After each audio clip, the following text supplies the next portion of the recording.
ಕಂಠಪೂರ್ತಿ ಕುಡಿದು ಬಂದು ಪೊಲೀಸ್ ವಾಹನವನ್ನೇರಿ ತಮ್ಮನ್ನ ಮನೆಗೆ ಡ್ರಾಪ್ ಮಾಡುವಂತೆ ಪೊಲೀಸರನ್ನೇ ಕೇಳಿರುವ ಘಟನೆಯ ವಿಡಿಯೋವೊಂದು ವೈರಲ್ ಆಗ್ತಿದೆ. ಮದ್ಯ ಸೇವಿಸಿದ ಇಬ್ಬರು ವ್ಯಕ್ತಿಗಳು ಪೊಲೀಸರಿಂದಲೇ ಹೇಗೂ ಅವರ ಕಾರಿನ ಕೀ ಕದ್ದಿದ್ದಾರೆ. ಬಳಿಕ ಬೊಲೆರೋ ಕಾರಿನೊಳಗೆ ಕುಳಿತು ತಮ್ಮನ್ನ ಮನೆಗೆ ಡ್ರಾಪ್ ಮಾಡುವಂತೆ ಒತ್ತಾಯಿಸಿದ್ದಾರೆ. ಈ ಕಾರು ನಮ್ಮ ತೆರಿಗೆ ಹಣದಿಂದ ಖರೀದಿ ಮಾಡಿದ್ದು, ಹೀಗಾಗಿ ಇದು ನಮಗೆ ಸೇರಿದ್ದು. ನಮ್ಮನ್ನ ಮನೆಗೆ ಡ್ರಾಪ್ ಮಾಡಬೇಕಿರೋದು ನಿಮ್ಮ ಕರ್ತವ್ಯ ಅಂತ ಓರ್ವ ವ್ಯಕ್ತಿ ವಾದಿಸಿದ್ದಾನೆ. ನಾವೇನು ಮದ್ಯಪಾನ ಮಾಡಿ ವಾಹನ ಚಾಲನೆ ಮಾಡ್ತಿಲ್ಲ, ಬದಲಿಗೆ ನಮ್ಮನ್ನ ಮನೆಗೆ ಬಿಡುವಂತೆ ಕೇಳ್ತಿದ್ದೇವೆ, ಅದೇನು ತಪ್ಪಲ್ಲವಲ್ಲ ಅಂತ ವಿತಂಡವಾದ ಮಾಡಿದ್ದಾನೆ.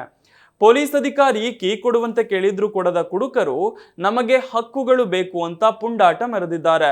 ಪೊಲೀಸ್ ಅಧಿಕಾರಿಗಳು ಎಷ್ಟೇ ಎಚ್ಚರಿಸಿದ್ರು ಅಹಂಕಾರದ ವರ್ತನೆ ತೋರಿದ್ದಾರೆ. ನಾವು ಸೋಷಿಯಲ್ ಮೀಡಿಯಾ ಇನ್ಫ್ಲೂಯೆನ್ಸರ್ಗಳು, ನಮ್ಮನ್ನ ಎದುರು ಹಾಕೊಂಡ್ರೆ ಚೆನ್ನಾಗಿರಲ್ಲ ಅಂತ ಧಮಕಿ ಹಾಕಿದ್ದಾರೆ. ಒಡಿಶಾದಲ್ಲಿ ಈ ಘಟನೆ ನಡೆದಿದ್ದು, ಕುಡಿದು ಪೊಲೀಸ್ ಕಾರನ್ನೇರಿ ನ್ಯೂಸೆನ್ಸ್ ಕ್ರಿಯೇಟ್ ಮಾಡಿದ ಇಬ್ಬರು ಪುಂಡರನ್ನ ಬಂಧಿಸಿರುವ ಪೊಲೀಸರು ಭಾರಿ ಮೊತ್ತದ ದಂಡ ಹಾಕಿದ್ದಾರೆ.